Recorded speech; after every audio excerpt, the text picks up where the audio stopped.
El recuerdo de mi padre está grabado a fuego en mi memoria, un hombre forjado bajo el sol implacable de Jalisco, con la piel curtida y las manos ásperas de tanto labrar una tierra que a veces daba frutos y otras, solo polvo.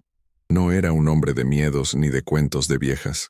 Se enfrentaba a las sequías, a las plagas y a los bandidos con la misma calma estoica, una fe inquebrantable en la fuerza de sus brazos y en la Virgencita de Guadalupe, cuya imagen descolorida se balanceaba siempre en el espejo retrovisor de su vieja camioneta. Pero había un lugar, un único tramo de carretera, que era capaz de quebrar su entereza y dibujar una sombra de temor en su mirada. La llaman la Curva del Diablo. Un recodo traicionero en la carretera vieja a Guadalajara, un lugar donde el asfalto parecía suspirar con el peso de las tragedias que había presenciado. Nunca, y escúchame bien, mijo, nunca pases por ahí después de que se meta el sol, me decía, con una seriedad que no era propia de él. Hay cosas en este mundo que es mejor no molestar. Jamás me dio más explicaciones, y yo, en mi juventud llena de esa arrogancia que solo la ignorancia alimenta, lo tomaba como las historias de un viejo. Pero mi padre no era solo un viejo, era un hombre sabio, conocedor de los secretos de la tierra, de esas verdades que no se dicen, pero que se sienten en el silbido del viento.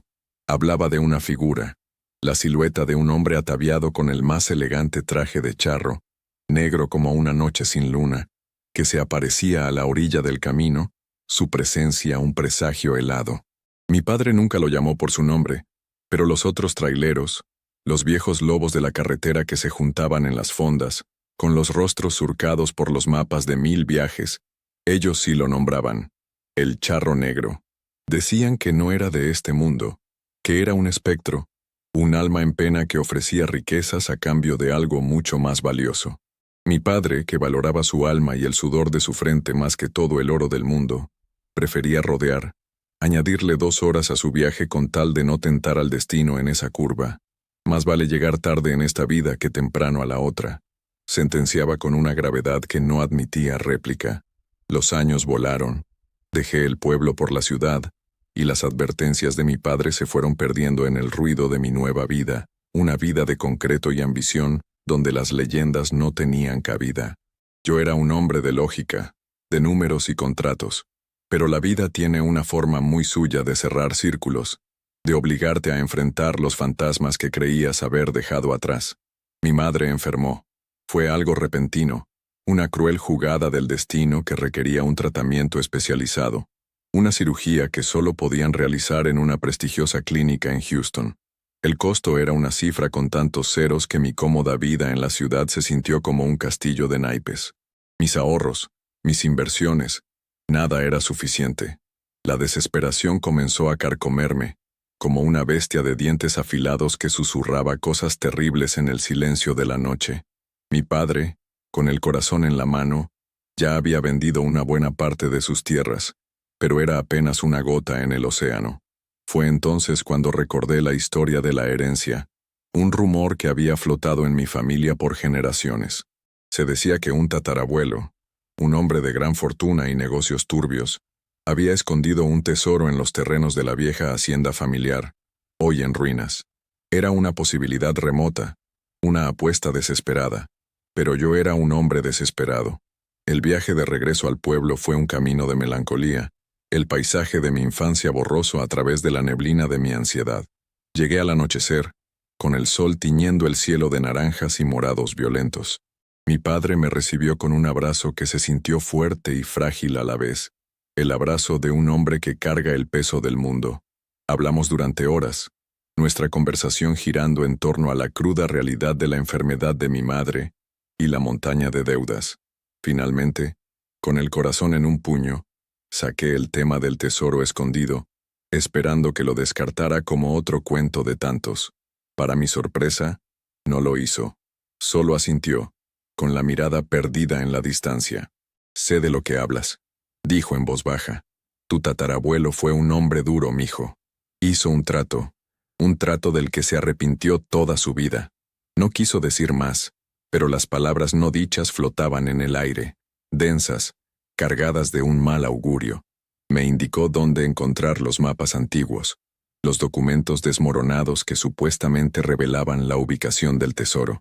Estaban en un baúl polvoriento en el desván, un lugar que no había pisado en años. Mientras revisaba aquellos papeles amarillentos, una sensación extraña me invadió, como si estuviera profanando un lugar sagrado. Los mapas eran intrincados, dibujados a mano con una tinta que se desvanecía, llenos de símbolos y acertijos crípticos. Me tomó casi toda la noche descifrarlos, con el corazón latiendo desbocado por una mezcla de esperanza y miedo. La ubicación era clara, unas cuevas ocultas en los cerros, no muy lejos de la carretera. Y el camino más rápido para llegar era, por supuesto, la carretera vieja, pasando por la infame curva del diablo. Miré el reloj. Pasaba de la medianoche. La advertencia de mi padre resonó en mi mente, un susurro helado en la casa silenciosa. Pero la imagen de mi madre, su cuerpo frágil luchando una batalla silenciosa en una cama de hospital, borró cualquier otra preocupación. Tenía que intentarlo. Por ella. Por nosotros. Tomé las llaves de mi auto, un BMW último modelo del que me sentía tan orgulloso, un símbolo de mi éxito en la ciudad que ahora me parecía completamente insignificante. Cuando me dirigía a la puerta, la voz de mi padre me detuvo. «No vayas, mijo. No ahora. Espera a que amanezca». Había una súplica en su voz, un miedo puro que nunca antes le había escuchado. «No puedo, papá», le respondí, con la voz ahogada por la emoción. «No hay tiempo». Vi la derrota en sus ojos, la dolorosa resignación de un padre que sabe que no puede proteger a su hijo del mundo, ni de sí mismo. Solo asintió, el rostro contraído por el dolor, y me entregó su viejo rosario de plata. «Entonces, lleva esto», dijo, casi en un susurro, «y que Dios y la Virgencita te acompañen». La noche era de una oscuridad inusual, la luna apenas una uña delgada en un cielo inundado de estrellas lejanas e indiferentes. La carretera vieja estaba desierta, una cinta de asfalto que se perdía en la negrura, flanqueada por las siluetas amenazantes de árboles centenarios. Mis faros rasgaban la oscuridad, creando un túnel de luz solitario. El silencio dentro del coche era casi total, roto solo por el zumbido del motor y el latido frenético de mi propio corazón. Al acercarme a la curva del diablo, un frío extraño se coló en el habitáculo, filtrándose a través de las ventanillas cerradas. El indicador de temperatura del tablero no se movió, pero yo lo sentía. Un frío que no tenía que ver con el clima, un frío que parecía emanar del propio asfalto. Los árboles en este tramo parecían inclinarse hacia la carretera, sus ramas como dedos esqueléticos intentando alcanzarme. Las palabras de mi padre, las advertencias en voz baja de los viejos tráileros, la leyenda del charro negro, todo volvió de golpe, ya no como ecos lejanos de superstición, sino como un terror muy real y presente. Aferré el volante con los nudillos blancos, el rosario de plata que mi padre me había dado clavándose en la palma de mi mano. Intenté razonar conmigo mismo, atribuir esa creciente sensación de pánico al agotamiento y la ansiedad. Pero el sentimiento era demasiado intenso, demasiado palpable. Era un miedo primario, el mismo que debieron sentir nuestros antepasados ante los terrores desconocidos de la noche. Y entonces, lo vi. Estaba de pie a un lado de la carretera, justo en el punto más cerrado de la curva. Una figura alta e imponente recortada contra la oscuridad. Vestía un traje de charro completo, y los bordados de plata de su chaqueta y pantalón brillaban débilmente bajo la luz de mis faros. Su rostro quedaba oculto por el ala ancha de su sombrero, una sombra dentro de otra sombra. No se movía, simplemente estaba allí, como un centinela silencioso en la mitad de la nada. La sangre se me heló en las venas. Cada fibra de mi ser me gritaba que pisara el acelerador a fondo, que pasara de largo sin mirar atrás. Pero no pude. Era como si una fuerza invisible atrajera mi coche hacia él, mi pie paralizado sobre el pedal. Reduje la velocidad, con el corazón golpeándome las costillas como un pájaro enjaulado. A medida que me acercaba, pude distinguir más detalles. Su traje era del más fino terciopelo negro, un negro tan profundo que parecía absorber la luz a su alrededor. Sus botas eran de cuero reluciente, y las espuelas de sus talones, de plata finamente labrada. Irradiaba un aura de poder y riqueza, pero también de una profunda tristeza, una soledad tan vasta y fría como el cielo nocturno. No giró la cabeza cuando pasé a su lado, pero sentí su mirada sobre mí, una mirada penetrante y sabia que parecía atravesarme, que leía las profundidades de mi alma desesperada. Pisé el acelerador. Las llantas chirriaron en señal de protesta mientras me alejaba a toda velocidad de la curva, con la vista clavada en el espejo retrovisor. Él seguía allí, una figura solitaria en la oscuridad, viéndome marchar. No dejé de conducir hasta que los primeros rayos del alba rompieron la oscuridad, ahuyentando las sombras de la noche. Pero la imagen del charro negro, de pie a la orilla del camino en la curva del diablo, quedó grabada en mi mente, un recordatorio escalofriante del pacto que mi tatarabuelo había hecho, un pacto que yo estuve peligrosamente cerca de repetir. Las cuevas estaban exactamente donde el viejo mapa indicaba, una boca oscura en la ladera de un cerro, oculta tras una cortina de enredaderas. El aire en el interior era fresco y húmedo, con el aroma terroso de secretos antiguos. Con una linterna en una mano y el rosario de mi padre aferrado en la otra, me adentré en la oscuridad. El haz de luz de la linterna bailaba sobre las paredes de roca húmeda, revelando extrañas formaciones que parecían rostros llorosos y manos que intentaban atraparme. Una sensación de desasosiego se apoderó de mí, la sensación de ser un intruso en un lugar olvidado por el mundo de los vivos.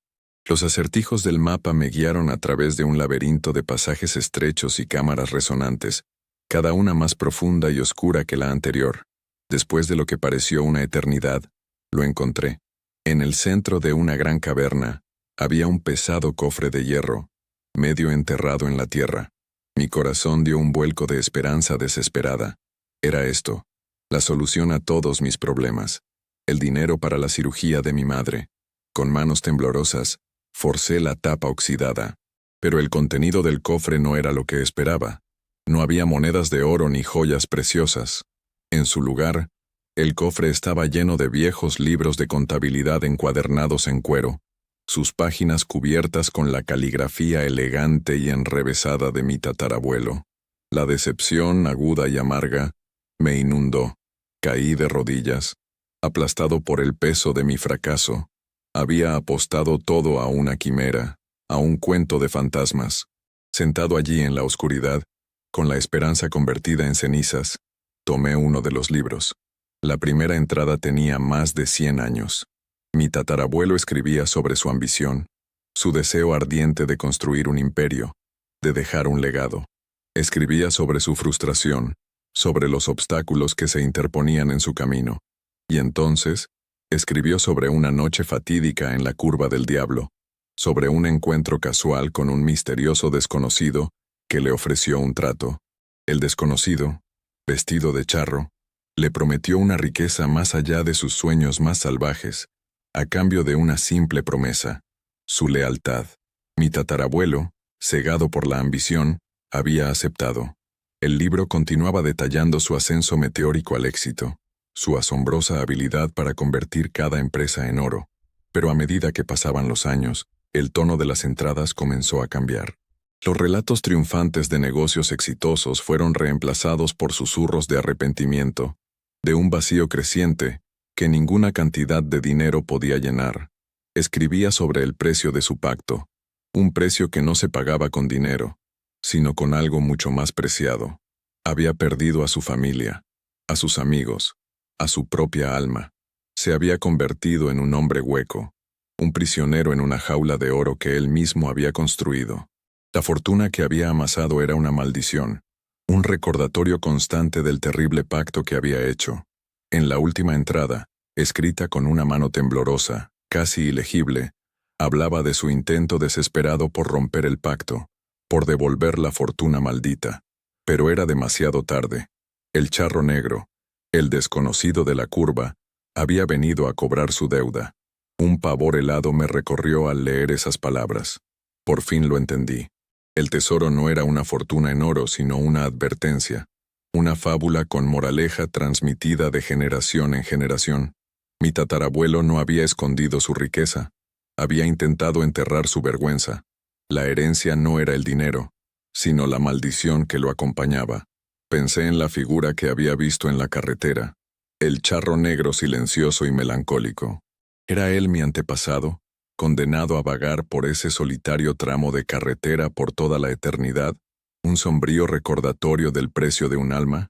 ¿O era la entidad con la que se hizo el pacto, todavía esperando a que apareciera otra alma desesperada? El pensamiento me provocó un escalofrío.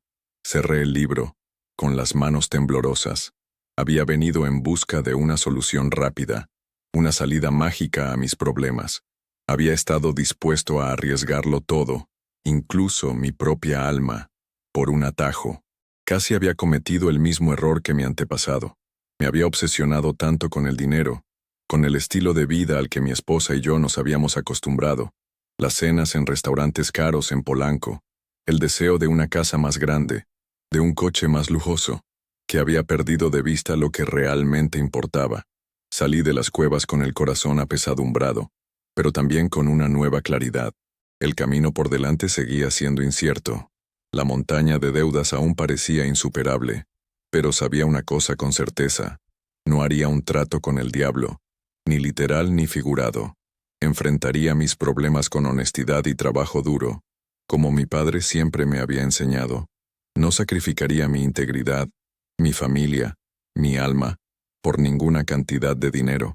El viaje de regreso fue diferente. La noche seguía siendo oscura, pero ya no se sentía amenazante. Los árboles ya no parecían garras tratando de atraparme, sino testigos antiguos y silenciosos. Al acercarme a la curva del diablo, reduje la velocidad, con el corazón sereno. Él estaba allí de nuevo, en el mismo lugar, una silueta oscura contra la noche que se desvanecía. Esta vez, no sentí miedo, sentí una extraña compasión. Detuve el coche, a unos metros de él, bajé la ventanilla. El aire era fresco y puro. «Sé quién eres», dije, con voz clara y firme, «y no quiero lo que ofreces». La figura no se movió, no habló, pero sentí un cambio en el aire, una liberación de la tensión. Sentí una especie de reconocimiento, de respeto. Puse el coche en marcha y me alejé, con el rosario de plata todavía en mi mano. No miré hacia atrás. No lo necesitaba. Sabía que se había ido. Los siguientes meses fueron los más duros de mi vida. Vendimos la casa de la ciudad, el coche de lujo, la colección de bolsos Chanel que mi esposa había acumulado con tanto orgullo a lo largo de los años. Nos mudamos a un pequeño apartamento, nuestras vidas reducidas a lo esencial. Acepté trabajos extra, largas jornadas que me dejaban exhausto pero con un sentido de propósito que no había sentido en años. Mi padre silencioso e inquebrantable, fue mi roca. Nunca me dijo «te lo dije». Simplemente estuvo a mi lado, ofreciéndome su apoyo, su sabiduría, su amor incondicional. Juntamos nuestros recursos, pedimos préstamos y luchamos con uñas y dientes por cada centavo. Fue una experiencia de humildad, un doloroso despojo del orgullo y la arrogancia que habían venido con mi éxito fácil, pero también fue un fuego purificador. Quemó lo superficial, lo sin importancia, y dejó atrás lo que era real, lo que era verdadero, la familia, el amor, la resiliencia.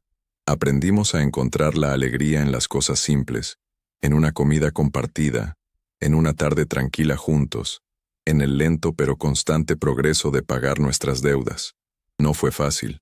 Hubo días en que la desesperación amenazó con abrumarme, en que el peso de nuestra situación parecía demasiado para soportar, pero entonces miraba a mi esposa, a mi padre, y veía su fuerza, su fe inquebrantable en mí, y encontraba el valor para seguir adelante. Poco a poco, con mucho esfuerzo, empezamos a salir del hoyo en el que estábamos. La cirugía fue un éxito. La recuperación de mi madre fue larga y ardua, pero era una luchadora, y con nuestro amor y apoyo, recuperó sus fuerzas. Verla sonreír de nuevo, con los ojos llenos de vida, valía más que cualquier fortuna. Ese era el verdadero tesoro, el que casi había tirado por la borda en mi búsqueda desesperada de un atajo. La experiencia me cambió profundamente. Aprendí el verdadero significado de la riqueza, una riqueza que no se mide en cuentas bancarias o posesiones de lujo, sino en la riqueza de las conexiones humanas, en la fuerza de los lazos familiares, en la dignidad silenciosa de una vida vivida con integridad. Llegué a comprender a mi padre de una manera que nunca antes lo había hecho. Vi el heroísmo silencioso en su vida cotidiana, la fuerza inquebrantable en su fe sencilla.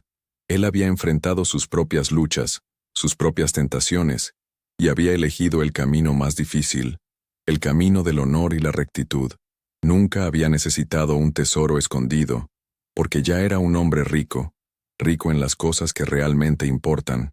Su legado no era un cofre de oro maldito, sino una vida de amor, trabajo duro y fe inquebrantable. Era un legado que ahora me sentía orgulloso de heredar.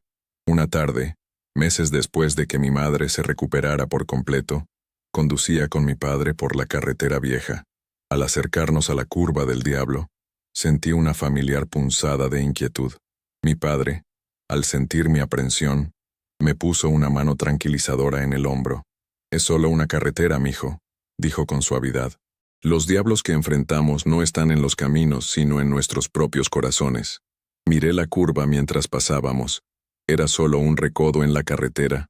Los árboles solo árboles. Las sombras solo sombras. El charro negro se había ido. Su solitaria vigilia finalmente había terminado. O quizás nunca había estado allí. Quizás solo fue un producto de mi imaginación, una proyección de mi propio miedo y desesperación. O quizás fue un guardián, un portero espectral enviado para probar las almas de los que pasaban, para separar a los codiciosos de los dignos. Nunca lo sabré con certeza, pero sí sé esto. Esa noche, en la curva del Diablo, me enfrenté a mis propios demonios internos y gané. Elegí el amor sobre la codicia, la familia sobre la fortuna, mi alma sobre una olla de oro maldito, y eso ha marcado toda la diferencia. El camino de la vida está lleno de curvas traicioneras, de atajos que conducen a la perdición, pero mientras nos aferremos a nuestra fe, a nuestros valores, al amor de nuestra familia, podemos navegar cualquier oscuridad y encontrar el camino de regreso a la luz. El recuerdo del charro negro será para siempre parte de mi historia, un escalofriante recordatorio del camino que casi tomé. Pero ya no es una fuente de miedo, es una fuente de fortaleza, un testimonio del poder del espíritu humano para vencer la tentación y elegir la luz, incluso en las noches más oscuras. Es una historia que les contaré a mis propios hijos algún día, no para asustarlos, sino para enseñarles el verdadero significado de la riqueza, la importancia de la integridad y el poder perdurable del amor de una familia, un legado mucho más valioso que cualquier tesoro escondido. Gracias por llegar hasta el final de esta reflexión. Si estás leyendo esto, quiero que sepas que no estás solo. Ahora te invito a un momento de calma. Voy a compartir una oración, no importa tu religión, sino tu fe, una oración pensada para ayudarte, para abrazar a todos los que en silencio luchan, sienten, esperan. Solo cierra los ojos un instante y deja que estas palabras te acompañen. Ten fe, todo va a estar bien. Orar, encenderse por dentro. Hay dolores que nadie ve, dolores que no gritan, no sangran, pero pesan como un velo sobre los hombros, esos que uno carga en silencio, tratando de entender, de seguir, de soportar. Pero hay un momento, y yo he estado ahí varias veces, en que el esfuerzo cansa, la mente se rinde, y algo dentro de uno se arrodilla, no por debilidad, sino por verdad. Es en ese instante cuando la oración comienza, o mejor dicho, aparece. No esa hecha con palabras bonitas o promesas apresuradas, sino la que brota de un lugar tan profundo que ni siquiera tiene nombre, como un susurro del alma diciendo, ya no puedo sola. Orar, descubrir, no es pedir, es recordar. Recordar quiénes somos cuando el ego se aquieta. Recordar que la vida también late en lo invisible, que hay un centro en nosotros donde todo descansa, y que, aunque por fuera todo parezca derrumbarse, ese centro permanece. A veces, orar es simplemente cerrar los ojos y recogerse como una flor que siente el frío de la noche. Es permitir que una presencia suave nos envuelva, no como magia, sino como sustento, como quien dice sin prisa, aquí estoy, incluso ahora. La oración, o la súplica, no cambia el mundo, pero cambia a quien ora. No evita los dolores, pero transforma la forma en que atravesamos cada uno de ellos. Nos da una mirada más tierna, un corazón menos endurecido, un paso más firme, incluso en la oscuridad. Es como si por un instante el alma flotara por encima del tiempo y regresara al cuerpo con más paz. No una paz ruidosa, sino esa que solo quien ha pasado por el caos puede reconocer. Orar es afinar la escucha. La mente se calla y la intuición despierta. Las respuestas no siempre vienen en palabras. A veces son solo percepciones, toques sutiles, un calor en el pecho. La oración ilumina lo que estaba turbio, deshace nudos que ni sabíamos que teníamos. Y lo más bonito es que no tiene que ser complicado. Orar es hablar con Dios, con el universo, con esa inteligencia amorosa que nos habita y nos envuelve, incluso cuando lo olvidamos. Y no tiene que sonar bonito. No necesitas saber rezar, no necesitas entender nada sobre la fe. Puede ser un desahogo en la ducha, una lágrima en la almohada, una frase susurrada antes de dormir. Cuídame. Puede ser incluso el silencio, cuando el dolor es tan profundo que no salen palabras. Dios entiende todo eso. El universo escucha lo que el corazón no sabe decir. No hay una forma correcta. Hay presencia. Y cada vez que nos permitimos ese encuentro, aunque sea sin ritual, aunque sea sin certeza, es oración. Es tan simple, tan al alcance. Orar es solo recordar que no estamos solos. Y entonces, un día, sin darnos cuenta, nos volvemos oración. La forma de caminar, de tocar, de callar, todo empieza a vibrar distinto. Ni siquiera hace falta decir nada. Solo estar ahí ya es oración viva. Y hasta en los días en que no logramos orar, y sí, hay días así, el alma sigue orando por nosotros. El espíritu no olvida de dónde viene. Al final, orar es eso, encenderse por dentro, y dejar que esa luz nos guíe, incluso cuando no sabemos el camino. Me encantaría saber qué te pareció esta historia. Déjame un comentario con tus pensamientos, y si tienes alguna idea para futuras historias o temas que te gustaría que explorara, por favor compártela. Me ayuda mucho a crear contenido que resuene contigo. ¿Desde qué ciudad o país me estás leyendo? Me llena de alegría saber hasta dónde llegan estas palabras. Como un pequeño agradecimiento por tu tiempo, y para ayudar a nuestro canal a crecer, he dejado algunas de mis recetas familiares de tés relajantes y postres deliciosos, sin azúcar en el primer comentario. Son un apapacho para el alma. Gracias por tu apoyo, y que Dios te proteja siempre a ti y a los tuyos.